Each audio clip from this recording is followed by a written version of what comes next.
Magandang umaga mga ka-joiners, mga kapwa ko Pasigueño. Nandito po tayo ngayon sa Santos Street, Barangay Palatio. Boundary po ng Barangay Pinagbuhatan. Inauguration ng bagong health center at improvements of sidewalk and drainage. Ayan, dahil po ito ay nasa boundary ng Barangay Pinagbuhatan at Barangay Palatio. Nandito po si Cap Robin Salandanan, Barangay Captain ng Barangay Pinagbuhatan, and Cap Bobot Guevara, Barangay Captain ng Palatio. Ayan, marami ng tao ang nag-aabang sa pagdating ng ating mga opisyalis at ng mga city councilor sa pagbubukas ng bagong health center. Ito po ay approved sa standard ng DOH. Morning po.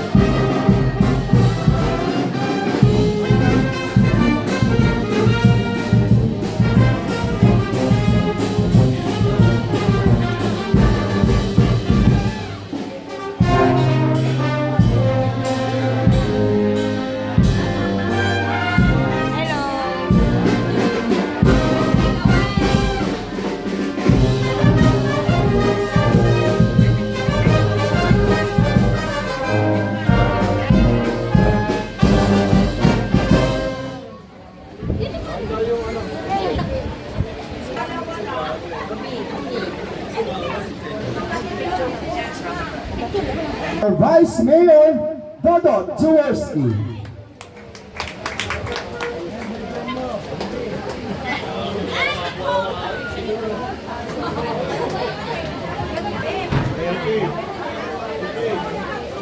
Ayan, nandito na si Vice Mayor Dodot Jaworski.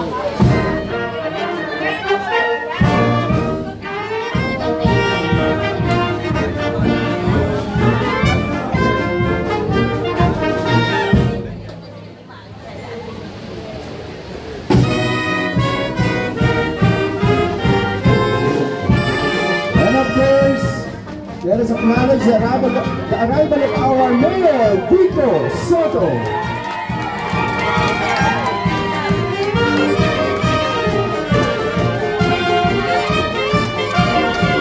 Ayan, masayang sinalubong sila Vice Mayor Dodot, si Mayor Vico, at nandito rin po si Congressman Roman Romulo. Ayan, tayo ang mga tao at talaga po naman masaya sila sa pagdating ng ating mga opisyalis.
Yung mga matatanda, hindi kaya o mga puso nyo. Baka mag-istakap kayo. And of course, our Congressman Roman Romulo.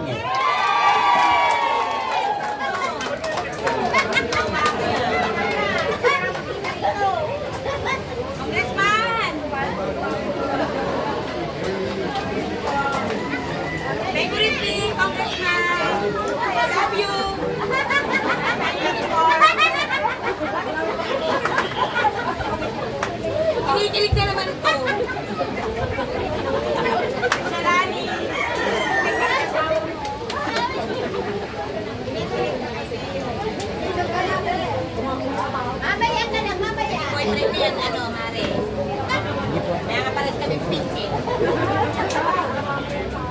Magandang umaga po sa ating lahat at welcome po sa ating inauguration ceremony ng bagong improvement ng inyong sidewalk drainage dito sa Palatio, and of course, ang construction ng new health center kung saan dalawang barangay po makikinabang, Barangay Palatio at Barangay Pinagbuhatan. Kaya naman po, bago natin pisahan ang ating programa, tinatawagan po natin si Lander Estolas para po sa isang panalangin. Magsitayo po tayo lahat. Maraming salamat po. Iyuko po natin ang ating mga ulo at sabay-sabay po tayong manalangin. Amang mapagmahal na Diyos, sa makabuluhang pagtitipong ito, kami po ay taus-pusong nagpapasalamat sa inyo. Kayo po ang gumabay at nagbigay ng lakas upang maisakatuparan ang E. Santos Health Center para sa aming komunidad. Maraming salamat po sa lahat ng tumulong upang maipatayo po ito. Salamat po sa aming natulong at gabay. Gabayan at palakasin pa po ninyo sila sa kanilang paglilingkod. Nagpapasalamat din po ako sa mga miyembro ng Balsangkat at sa lahat ng construction workers na nagsumikap at nagpagod para maitayo ang gusaling ito. Salamat po sa sipag at tiyaga nila. Salamat din po sa lahat ng healthcare workers, mga doktor, nurse at iba pang kawani na patuloy na naglilingkod at nag-aalaga sa aming komunidad. Bigyan ninyo po sila ng lakas. Ama, na siyang maibibigay dito. Inaalay po namin sa lahat ang gusaling ito. Patuloy niyo po kaming gabayan upang mapaglingkuran ng tapat, may pagmamahal sa kapwa. Ito po ang aming dalangin sa ngalan ni Jesus. Amen. Maraming no? Alright, so ngayon po, tatawagin po natin muna ang kapitan ng Barangay Pinagbuhatan upang bumati po sa ating lahat. Narito po kasama natin, Cap Robin Salandanan.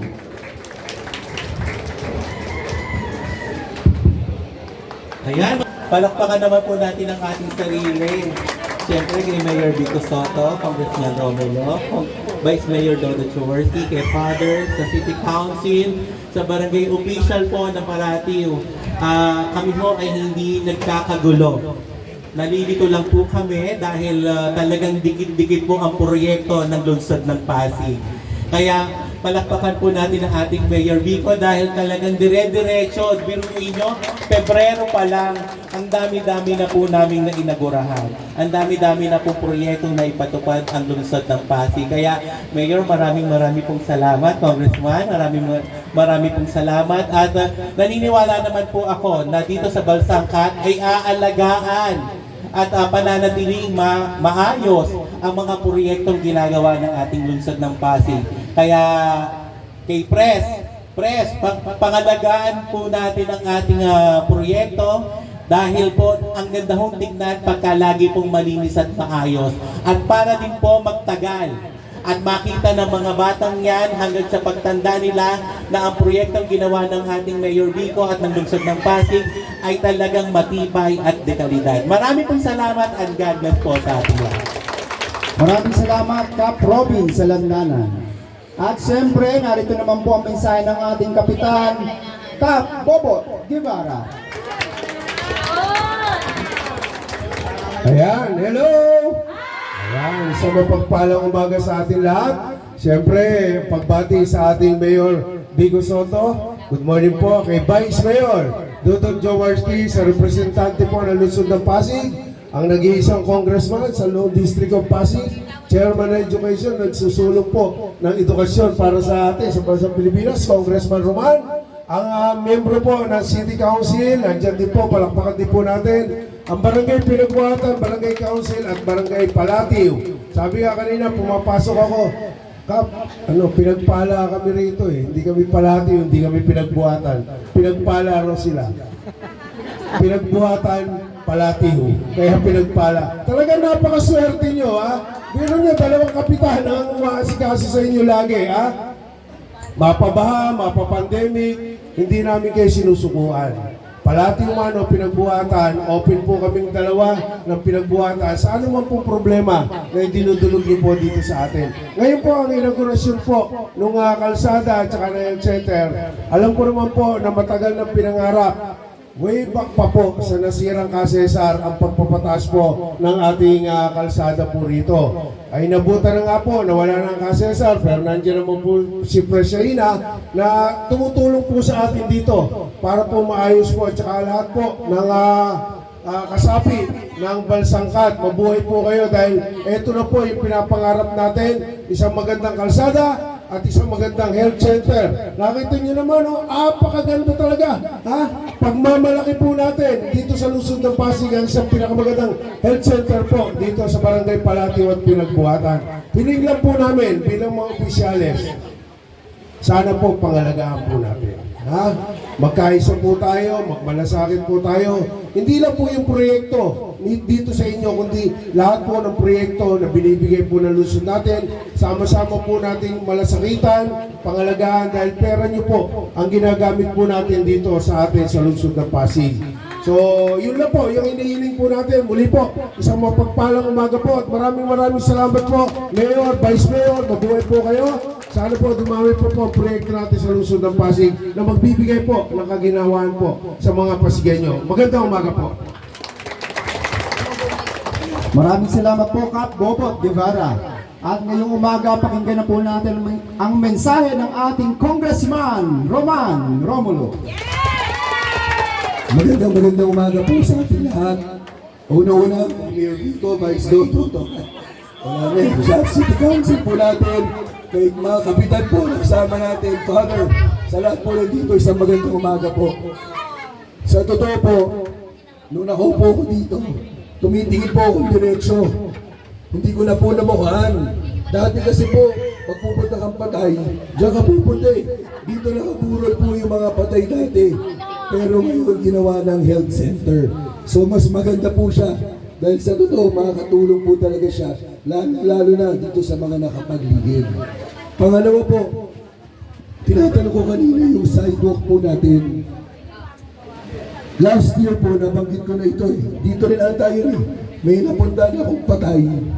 Ang sabi sa akin ng anak, sabi, Congressman, yung mga sidewalk dito sa Pasig, masyadong mataas o walang sidewalk. Kaya yung aming mga nanay-tatay nahihirapan. Sabi nga sa akin, nahulog na raw yung nanay nila minsan doon sa mga sidewalk na matataas. Last week po, meron akong patay na napuntahan. Yun rin po ang sinabi. Yung mga sidewalk natin kailangan maayos dahil pag masyadong mataas, nahuhulog po, nagtatapa yung matatanda eh. Pag wala naman sidewalk, sa kalsada maglalakad.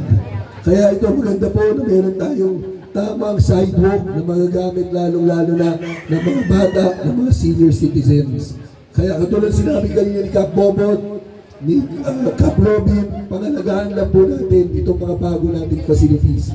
Muli po, mabuhay po ang Barangay Palatiw, ang Barangay Pinagbuhatan, at mabuhay po ang lungsod ng Pasig. Maraming salamat po, Congressman Roman Romulo. Tulad ng sinabi ni Congressman, dati patay daw po ngayon doon. Pero ngayon puro buhay na po makikita natin doon at tutugunan ang kalusugan ng mga mamamayan dito sa Barangay Palatiw at Pinagbuhatan. Kaya naman isunod na natin ang mensahe ng ating Vice Mayor, Dodot Jaworski. Good morning! Talaga naman magandang umaga natin ngayon sa ating inaugurasyon ng hindi lang yung ating sidewalk, pati na rin ang pinakamagandang health center dito sa East Santos. Palakpakan niyo naman ang ating lungsod ng Pasig. Napakaswerte po natin dito sa boundary ng Pinagbuhatan at Palatiw na hindi na kayo lalakbay ng malayo para makakonsulta sa ating mga doktor. Nakikita ko ang head ng ating health department, si Dr. Padaligan, nandyan sa likod, Doc P. Morning natin sa health department natin. Kay Father, good morning po. Kay ating mga councilor, nandito rin po. Councilor Volta de Los Santos, ang ating majority floor leader. Councilor Coach Paul Sinogat, Councilor Simon Tantoco, and of course yung ating mga opisyalis mula po sa Barangay Palatio kay Cap Bobot Guevara sa kanyang City Council, and of course kay Cap Robin Salandanan at kanyang Barangay Council sa Pinagbuhatan. Katulad po ng mensahe ng iba, itong improvement po natin sa sidewalk, napakaganda tignan, tama ba? Napakaganda, di ba? Pero ang mas maganda tignan po ito kung mapapanatili natin ang kalinisan sa lugar. Kasi yan po yung isang napapansin po namin. Kanina po galing kami sa offline Kayusan, dito rin sa Palatio. Sabi ng mga nakatira doon, ay Vice, salamat dumating kayo dahil malinis ngayon ang aming lugar. Sabi ko naman, ibig nyo sabihin pag wala kami dito, hindi malinis. Hindi daw. Hindi, alam nyo bakit ko binabanggit ito? Kasi sa harap po ng ating mga kapitan na nandito sa ating mga barangay, sa ating kawani ng ating pamahalaan, ako yung makikiusap sa inyo. Sa dami-dami po ng ating mamamayan na nakatira sa lungsod, hindi po natin pwede iasa sa gobyerno lahat. Kailangan tayo mismo maging parte ng solusyon. Kailangan yung mga anak natin, turuan natin ang disiplina para hindi po sila magkakalat sa ating lugar. Tama ba? Kasama na rin po yung pagdudumi ng mga aso ninyo. Hanggang ngayon, pangalawang termino na po namin, termino ko na to para po dun sa pagpasa ng ordinansa. Kailangan po natin ng kooperasyon ng bawat isa sa inyo dahil at the end of the day, ang Pasig hindi po magmamayari ng mga opisyalis ninyo. Ang Pasig ay para sa Pasigenyo. At dapat kayo mismo magmahal sa ating lungsod kung nais natin makita na gumanda ang kinabukasan natin lahat. Tama? So itong mga programang ito po ay parte ng aming pagdilingkuran sa inyo, pero ito ay galing po sa inyo rin, sa pera ng taong bayan, hindi po sa amin mga politiko. So pangalagaan po natin ito at sama-sama po natin makikita na mas gaganda ang ating minamahal na Pasig. Congratulations po sa inyo, magandang umaga po sa ating lahat. Maraming salamat, Vice Mayor Dodot Jaworski. At siyempre, narito na ang pagbati at mensahe ng ating butihing Mayor, Mayor Vico Soto. Alright. Pulan po kayo. Magandang umaga sa ating lahat. Good morning. Yung mga nandito sa gilid, magandang umaga. Sa mga nasa upper box, good morning din po sa inyo. Talagang kumpleto tayo ngayong umaga. Una po, siyempre narinig nyo na rin ang mga mensahe nila, ang ating congressman, kahit medyo may karamdaman, ayaw magpaawat sa kanyang sipag, Congressman Roman Romulo, ang ating Vice Mayor, kasama ang City Council po natin, Vice Mayor Dodot, maraming salamat sa mga paalala. Si Councilor Simon, Councilor Coach Paul, Councilor Volta ay nandirito. May ibang konsel, nagpaalam, nag-text kanina, nagpaalam, may mga emergency yata. Alam na si Councilor Kiko, pero pinaparating po nilang kanilang pagbati sa inyo. At ito naman po ay isang team effort at kaya babanggitin ko lang po din ng ating mga, una po ang ating mga barangay. Kap Robin, Kap Bobot, sa inyong mga barangay council at sa mga staff, salamat sa suporta sa mga programa, sa mga proyekto natin sa ating LGU. Pero ganoon din po sa aking mga kasamahan sa lokal na pamahalaan. Kadalasan pag may mga inauguration na ganito, nagtatago sila sa likod-likod, pero nakikita ko si Dr. Panaligan, nandun, nagtatago. City Health Department natin, siyempre sa ating Engineering Department, sa pangunan ni Engineer Arta, at sa lahat ng iba pang mga kasama para maging posible ang hindi lang isa, kundi 2 proyekto na ma-inaugurate natin ngayong umaga. Yung una po nating project ay wala na pong iba, kundi ang ating sidewalk and drainage. Ito pong sidewalk and drainage natin, nasa halos 200 linear meters po ang haba. Both sides po ang pinagawa natin. At nasa presyong 6 million, humigit kumulang 6 million pesos lamang po. Pero siguro makikita niyo naman po, may bollards pa, maayos ang pagkakagawa. Alam ko minsan, pag naglalagay kami ng bollards, may mga nagreklamo.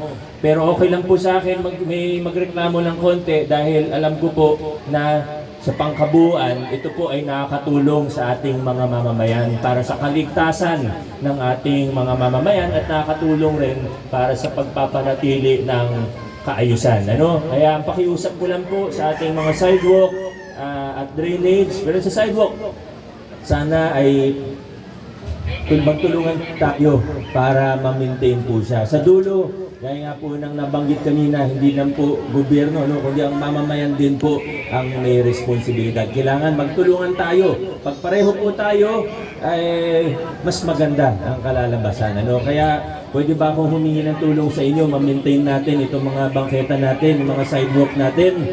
Ayan, maraming salamat po sa inyo. At siguro, ang highlight po natin sa araw na ito ay yung pangalawang inauguration natin. Wala na pong iba kundi ang ating bagong health center, ang ating E. Santos Health Center. Ayan, ito po yung E. Santos Health Center natin. Ang pagkakaiba po sa mga proyekto ngayon kumpara sa mga proyekto nung araw, sinisiguro talaga natin na maayos yung pagpaplano natin. Hindi lang tayo nagpapatayo.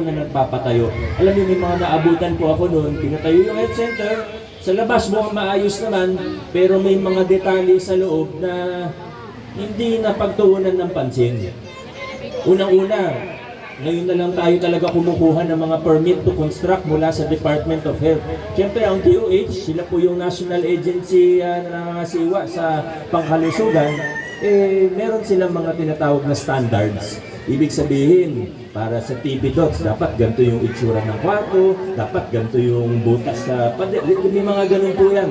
Kung saan ipepwesto yung pintuan, na pag hindi natin sinundan, maaaring sayang yung proyekto natin, hindi natin na ma-maximize. Kaya ngayon po, kasama ng City Health, ng Engineering at iba pang mga opisina ng ating LGU, talagang mahigpit tayo dito.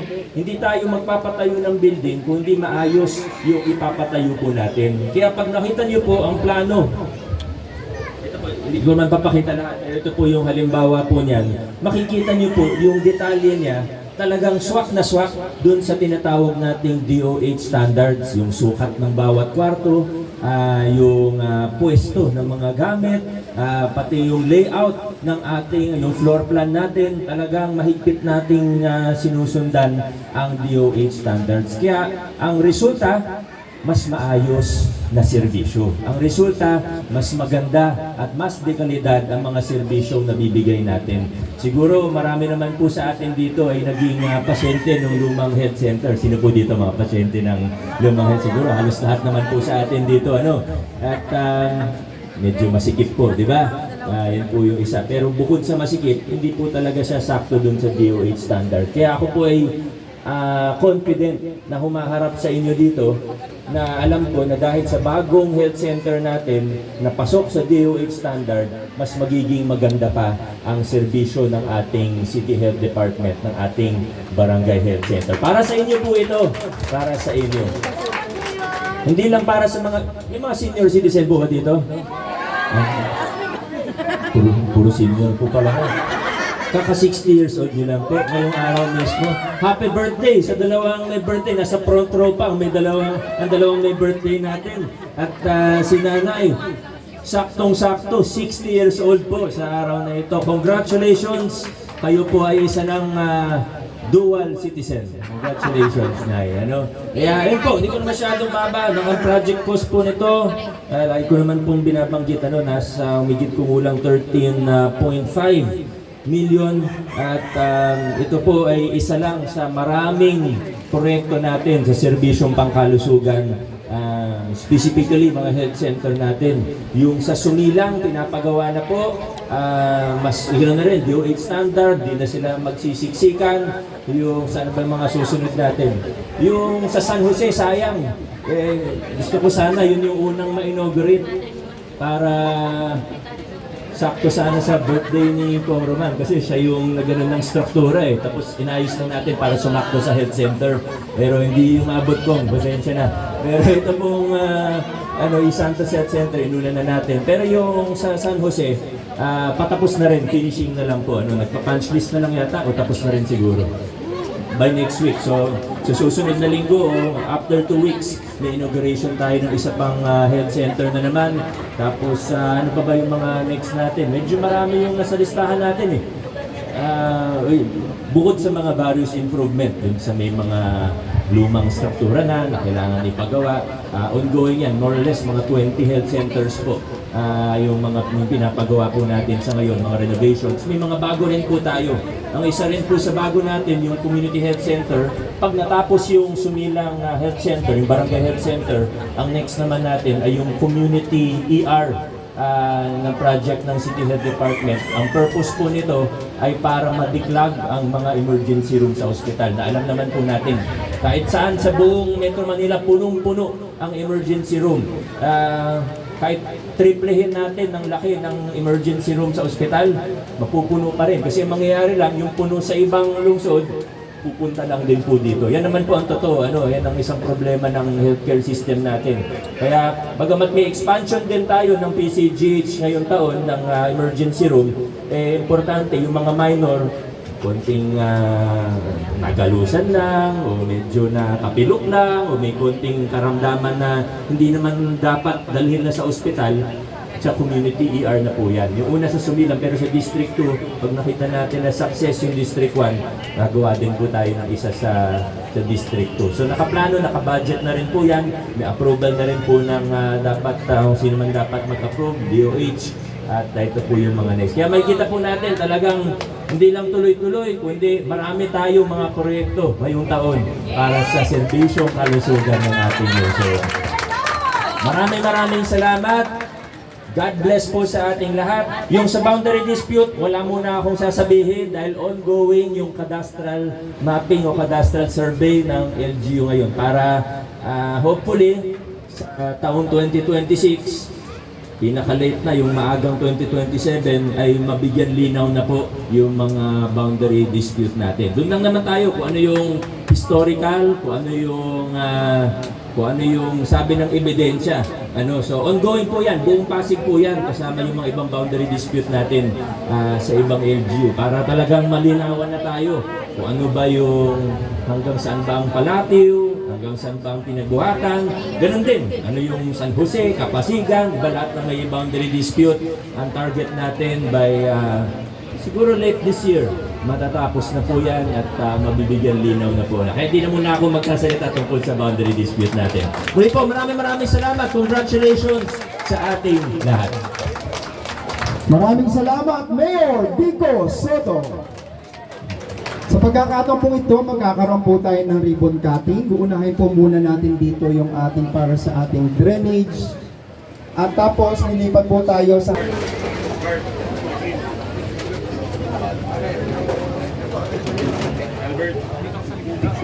Alright. Kayong dalawa na lang para ano. At the count of 3, 1, 2, 3.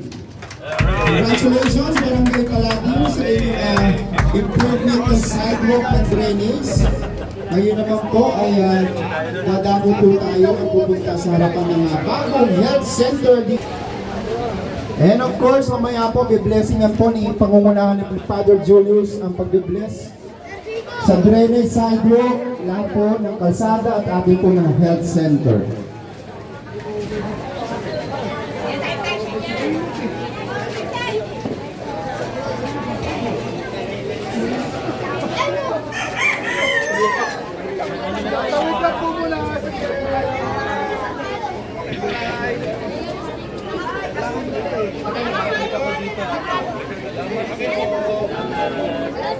Ribbon cut lang tayo.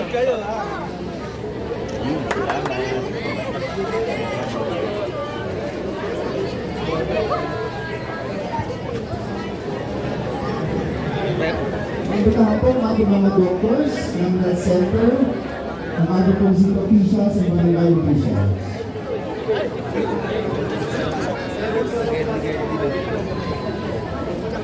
Alright, at the count of 3, 1, 2, 3. Congratulations, Barangay Palatiw.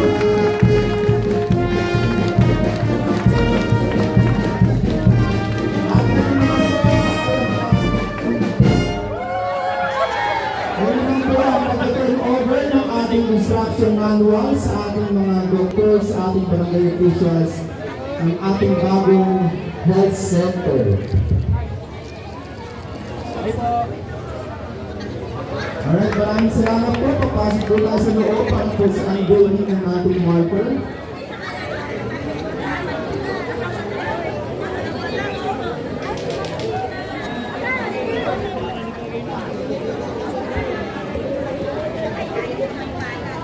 At ngayon lang po ang ating unveiling ng marker. You know what lies in our hearts, grant desire by our the Father, the Son, and the Holy Spirit. Amen.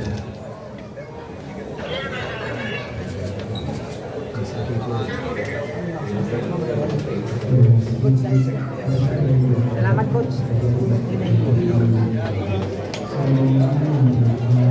Kagawa.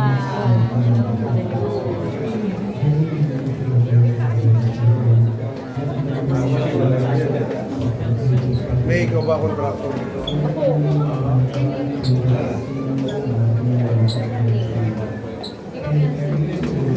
Nakadalawa na lang si Kuya.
Ganda.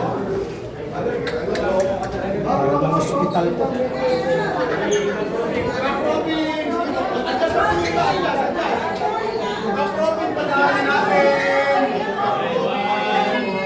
Ready, ready. Last tayo.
Ayan, narinig natin kay Mayor Vico, itinitalye na ang naging cost ng pagpapagawa nitong bagong health center ay may budget na humigit kumulang 13.5 million at ang improvement ng sidewalk and drainage ay nakakahalaga ng humigit kumulang 6 million.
Ayan, ito pong bagong health center na ito ay dito po sa Santos Street sa Barangay Palatiu, boundary po ng Barangay Pinagbuhatan, at ito po ay pasado sa standard ng DOH. Ano po masasabi nyo kay Mayor?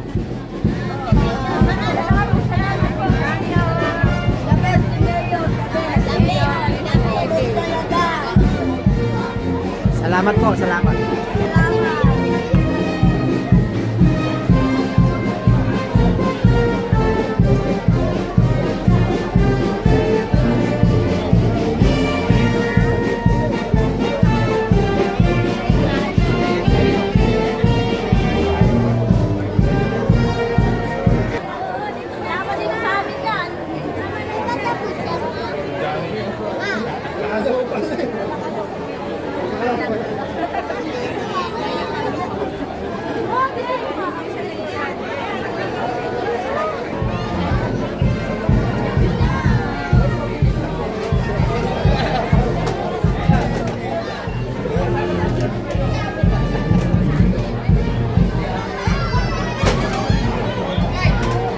Ano po masasabi? Salamat po. Siya po ang nagpagawa nitong kalsada. Gumanda po yung lugar namin. Salamat po. Maraming salamat po ate. Ayan, ito yung bagong improvement ng sidewalk and Drainage. Ayan, yung kahabaan na yan ng East Santos dito po sa Barangay Palati. Hanggang dito na po muna ang ating vlogs. Maraming salamat po sa panonood at para po sa bago pa lang sa aming channel, welcome po ang lahat and please like and share, comment down below and please subscribe. Ingat po ang lahat. Bye!